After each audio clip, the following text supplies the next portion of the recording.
दोस्तों नमस्कार, आपके अपने YouTube चैनल में आप सभी का हार्दिक स्वागत है। दोस्तों आज की वीडियो में हम बात करेंगे पुरानी पेंशन योजना राजस्थान के बारे में। PFRDA का NPS जमा फंड देने से इनकार, क्या OPS लागू हो पाएगी? सरकार की मंशा क्या है? 1 अप्रैल 2022 से OPS लागू करने की घोषणा का क्या होगा? कर्मचारियों के सवाल, वित्त सचिव के जवाब। आज की वीडियो में हम OPS पर विस्तृत चर्चा करने वाले हैं। दोस्तों अभी तक चैनल को सब्सक्राइब नहीं किया है तो चैनल को सब्सक्राइब कर लें और इसी तरह के नवीनतम वीडियो के नोटिफिकेशन प्राप्त करने के लिए बेल आइकन प्रेस करके ऑल नोटिफिकेशन ऑन कर लें। तो चलिए वीडियो शुरू करते हैं। दोस्तों यहां पर पत्रिका न्यूज जयपुर के अनुसार यदि हम बात करें तो पेंशन NPS फंड का पैसा नहीं आने से कोई लिंक नहीं, OPS 1 अप्रैल से लागू मान ली है। यानी अगर PFRDA पेंशन फंड का पैसा नहीं देता है, NPS फंड का पैसा नहीं देता है, फिर भी 1 अप्रैल से OPS लागू होगी। आगे हम बात करें तो OPS की विस्तृत अधिसूचना का ड्राफ्ट तैयार, कैबिनेट व राज्यपाल से मंजूरी की प्रक्रिया जारी। जयपुर न्यूज के अनुसार राज्य सरकार ने पुरानी पेंशन योजना यानी OPS को 1 अप्रैल 2022 से लागू मान लिया है। इसी आधार पर वित्त विभाग ने OPS बहाली के लिए वर्ष 2004 के बाद नियुक्त कर्मचारियों से न्यू पेंशन स्कीम NPS के लिए कटौती बंद करने का आदेश जारी कर दिया है। दोस्तों अपने NPS कटौती को बंद करने का आदेश पहले ही जारी हो चुका है और NPS कटौती भी बंद हो चुकी है। बिना NPS कटौती के पेमेंट है वो प्रोसेस हो रहा है, पेमेंट खातों में आ चुका है। आगे देखिए, OPS बहाली की विस्तृत अधिसूचना का ड्राफ्ट तैयार हो गया है जिसमें 1 अप्रैल से ही OPS की बहाली मानने का प्रावधान है। तो यहां पर क्लियर है, OPS का ड्राफ्ट तैयार किया जा चुका है जिसके अंतर्गत 1 अप्रैल 2022 से OPS बहाल की जाएगी। कैबिनेट व राज्यपाल की मंजूरी के बाद अधिसूचना शीघ्र जारी होगी।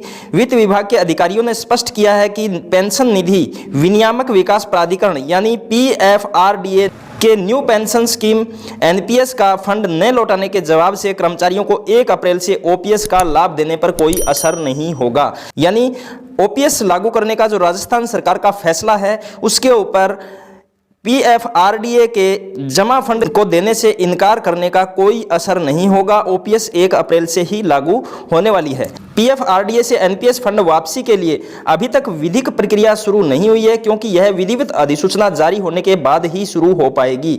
तो यहाँ पर सरकार ने केवल एक लेटर लिखा है PFRDA को और उसी का जवाब PFRDA के द्वारा दिया गया है। अभी तक कोई कानूनी प्रक्रिया शुरू नहीं की गई है क्योंकि ये जो प्रक्रिया है वो अधिसूचना जारी होने के बाद ही शुरू की जा सकती है। इसलिए जैसे ही अधिसूचना जारी हो जाती है जो कानूनी प्रक्रिया है उसके लिए भी विधिवत प्रक्रिया शुरू कर दी जाएगी। अभी तक जो पत्र लिखा गया था वह बजट घोषणा के संबंध में केवल सूचनात्मक था और PFRDA ने जवाब में NPS के कानूनी प्रावधान का हवाला दिया है। वित्त विभाग के अधिकारियों का कहना है कि PFRDA के जवाब में जो कहा है वह कानूनी प्रावधान तो राज्य सरकार को पहले से ही पता था।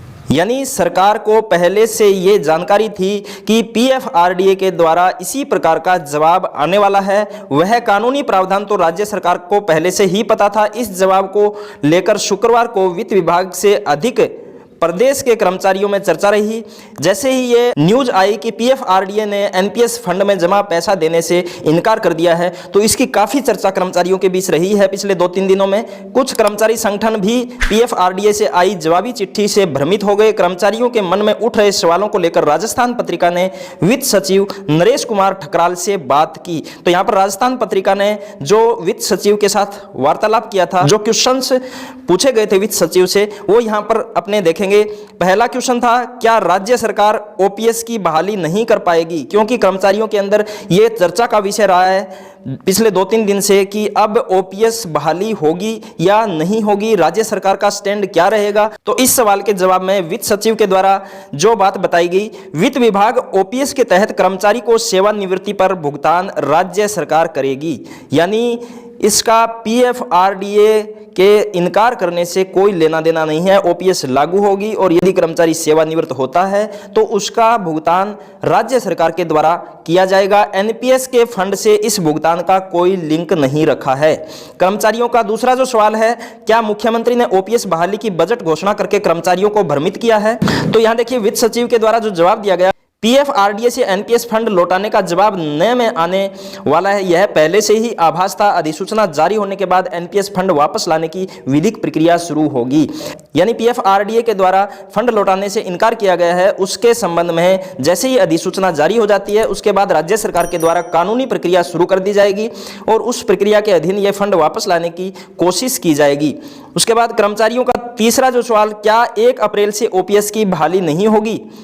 ये सबसे महत्वपूर्ण सवाल है जो लगभग कर्मचारियों के दिमाग में घूम रहा है कि 1 अप्रैल से ओपीएस बहाली होगी या नहीं होगी, या जो कानूनी प्रक्रिया है जिसके तहत पीएफआरडीए से एनपीएस जमा फंड वापस कर्मचारियों के खाते में लाने के लिए जो प्रक्रिया शुरू की जाएगी वो पूर्ण होने के बाद ओपीएस लागू हो पाएगी। तो इसके जवाब में ओपीएस की बहाली 1 अप्रैल से ही होगी। विस्तृत अधिसूचना में ओपीएस बहाली की यह तारीख ही तय की गई है।